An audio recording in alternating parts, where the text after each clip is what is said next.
Hello,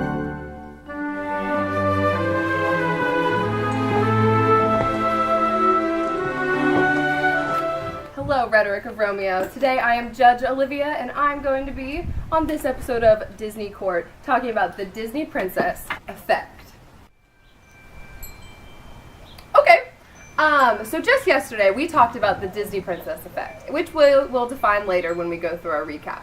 But today we're going to be hearing from a different group of people, a group of people that have evidence to support their claims that the Disney Princess effect isn't exactly what everyone's saying it is.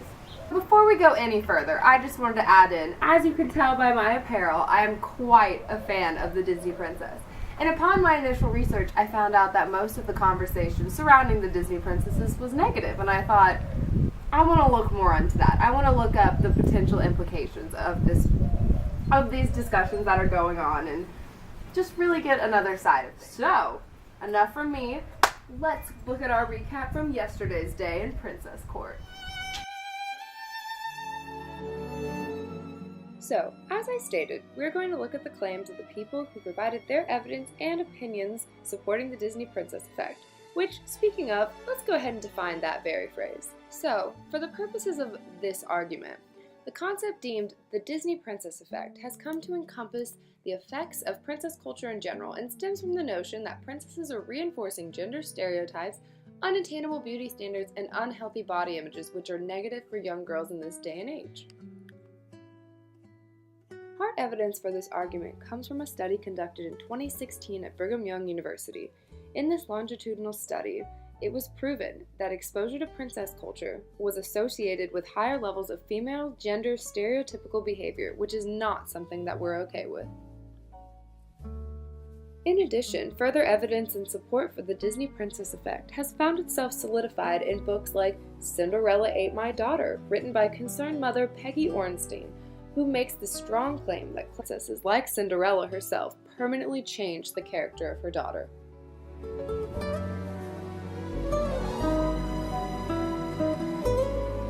Well, that was quite the recap. Let's move on to today's presenters in the court. Let's see what they have to say. In order to make my argument as clear as possible against the Disney Princess effect, I have three main issues that I'm going to address in my time on the court. Problem number one is that they are overgeneralizing what a princess is in this day and age. Newer princesses, like the ones included in our footage, challenge traditional female roles and represent strong, dynamic women. And leaving these princesses out of the conversation is not fair to the argument as a whole. My second problem that I have with the Disney Princess effect's reasoning is actually their own evidence, the Brigham Young study that they talked about. And while the results of their study were valid, researcher on the team, Sarah Coyne, included in her discussion that there is nothing inherently wrong with expressing femininity as long as girls don't feel limited because of preconceived notions about gender. Speaking to that, there was a study conducted in Australia which provides evidence that young girls aren't trapped by the poofy dresses. In this study, they were asked to describe their ideal princess, and while these princesses did embody the classical princess lip poofy dress and all, they went on adventures and felt able to take on high-energy physical activities. The third and final problem that I have with the Disney Princess effect are the claims that young girls' body images are being negatively affected. I'd like to bring up the Brigham Young study just one last time, as it also looked at body image in relation to exposure to princess culture. Results of said study showed that princess engagement was not associated with concurrent body esteem for either boys or girls, suggesting that the body image claims aren't as severe as they're being made out to be. Order! So this is good. As a judge, back in my, original attire, I've listened to both sides of the argument. Both sides present compelling evidence, those supporting the Disney Princess effect and those against it. But the problem is, I can't make a verdict saying whether or not, I know, shocking, whether or not the Disney Princess effect is what it is. My final verdict would have to be that further research is just necessary, and there are many reasons why.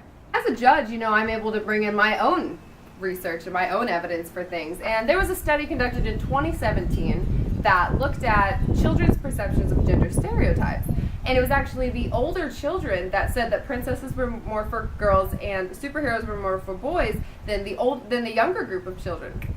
So what if early exposure to more classical princess culture, as opposed to, the more modern princesses, is having some effect on perceptions of gender?